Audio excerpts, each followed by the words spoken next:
Alors les prénoms, ça c'est intéressant.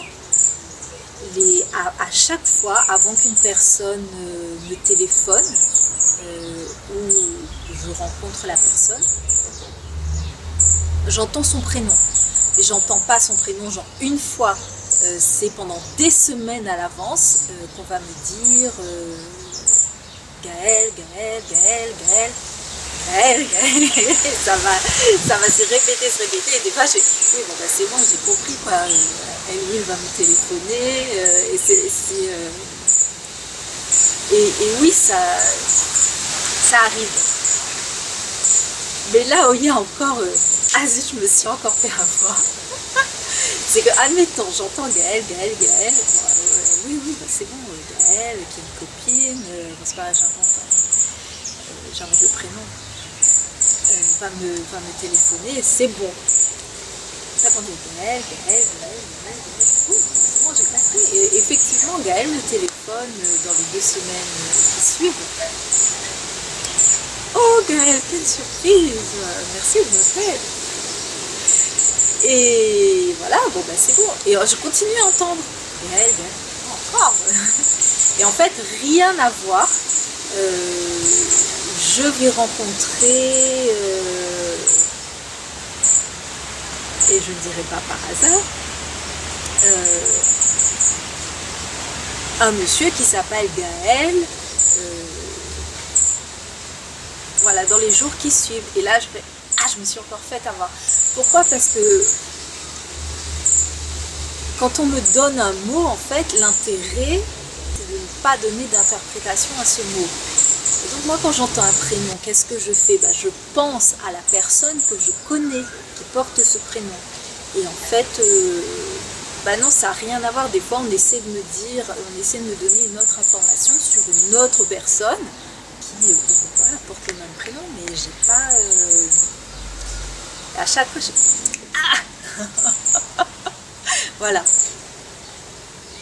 Mais je ne devrais pas dire ça parce que ça... Le simple fait de dire, mais à chaque fois que je me parle, ça veut dire que ça va continuer. Donc, j'essaie d'avoir plus de discernement sur les mots comme ça que j'entends. Et toujours dans ce même genre d'exemple sur les mots, je vais vous donner un exemple. Alors, à la fois, il n'y a pas d'ordre d'importance dans les mots qu'on nous donne. Mais à la fois pour que je considère que c'est... pour que je coche sur ma liste, on va dire, que ça y est, c'est accompli. Il faut quand même que ce soit, pour moi, il faut que ça résonne. Je ne suis pas à l'affût d'une situation qui pourrait concorder avec les mots. De toute façon, il y en a trop, donc ça me fatiguerait. Mais il faut que ça arrive vraiment, voilà, pour que je coche. Et des fois, ce sont des choses un peu plus hors de probabilité, on va dire, comme Nunchaku. Voilà. Nunchaku. Déjà, je ne sais même pas comment ça s'écrit. Ça, les probabilités pour que ça survienne, pour qu'il y ait une occurrence dans ma vie, c'est quasiment aucune. Mais effectivement, un jour, je me balade, oui, j'aime bien aller marcher, je me balade, et ben voilà, il y a un monsieur qui est en train de s'entraîner à faire du nunchaku. Là, je me dis, waouh, ça c'était plutôt improbable, mais il n'était pas très fort, mais pourquoi est-ce que je disais qu'il ne faut pas non plus donner d'interprétation? Parce que j'entends plein de mots, et je sais que ces mots vont survenir. Bon, il y a des mots, voilà, je dis des choses un peu banales et rigolotes, mais il y a des choses qui font peur. J'entends des mots qui me font peur, qui me terrorisent. C'est justement le but d'apprendre à décoller des mots. Je dis des mots.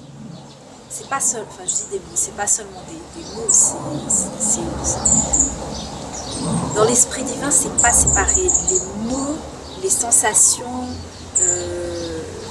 tout ce que nous on perçoit par les sens, dans l'esprit divin, c'est pas une séparation, c'est une vibration qui va prendre une forme ou une autre, mais c'est physique. Même quand je dis un mot ou quand je parle d'énergie, c'est pas seulement comme un rêve ou une imagination, j'en ai la sensation en fait dans le corps. Par exemple, quand il va m'arriver quelque chose de désagréable, je le sens à l'avance.